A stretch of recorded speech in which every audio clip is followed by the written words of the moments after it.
Hello, and welcome to another update video about Bitcoin. Yeah, Bitcoin has probably topped in Wave A. If Wave 3 really bottomed yesterday, then this should be a Wave 4 now, and we should be in a B wave pullback. So ideally, we're holding a higher low now. This is what we are going to watch for next. This is at least my expectation. Sorry, I just need to shift my microphone over a bit. Yeah, so the idea is that this is now a pullback. We saw that rally in Wave A earlier today. I think I communicated that this is likely an A wave. At least that's my view. I also communicated earlier today on Discord that this is likely a 3-wave move up because, as you can see in the microstructure, this here looks like an A, B, and then we have 5 waves up in C. So there was already an indication we could top here, at least locally. But that doesn't mean I expect one more low directly. Actually, I would like to see this. Yeah. So that's what we're going to watch for today. So I've got 3 waves to the upside so far. I cannot really see that as 5-wave move. I mean, could, but it's too small anyway, to be clear. I rather see it as a 3-wave A wave, where the C wave was an ending diagonal. And based on that, we can calculate the Fibonacci support area, which is now relevant for this morning session in the US, which is between 83,219 and 85,124. Doesn't mean we necessarily have to test it. It would be ideal, but it's more to be understood as support for upside trend continuation, because this here could now be considered a small uptrend.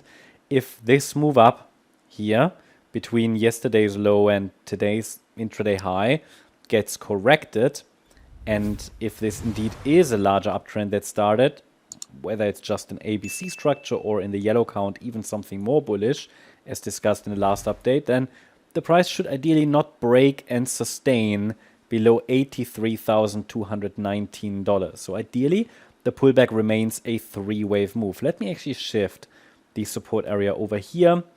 And this here would likely be a B wave or a wave 2 even, but I don't trust the yellow count, so it's probably the white count. I assume white until the market proves something different. And the pullback would be an ABC structure. So we might be in the late stages of the internal A wave, then could get a B wave bounce and a C wave down. With these structures on the micro levels, you get lots of overshooting B waves, so be prepared for that. But then, yeah, once this B has topped, we can add a target for C to the downside. Now, but this is going to happen very, very quickly in real time, essentially. This is a 15-minute chart. So if I zoom out a little bit, for me, then the 83,219 level is the pivot between a bullish and a bearish outcome. So short-term bullish. In this white count, we should see a wider wave 4, given that the current thesis is that circle wave 3 bottomed yesterday. However, the market will make that decision. So should the market break below 83,219, we will likely see a test of 79,900 next. I would prefer, though, a more healthy wave 4 bounce before circle wave 5 to the downside starts. Do we need that circle wave 5 to the downside? I mean, is it absolutely needed that when we rally into resistance, could we break down? Do we have to break down? Do we have to get that one more low? No, absolutely not. That's why I explained in the last video. The yellow scenario is a reasonable interpretation. In cryptos, I don't normally, let's say, rely on that last low.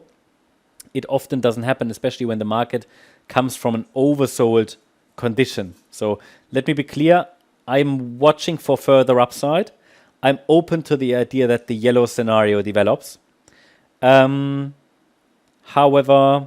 in the short term, I see here the potential for a B wave pullback, which at times can be shallow as well. So it's quite clear, I think, that short-term upside trend continuation support is at 83,219.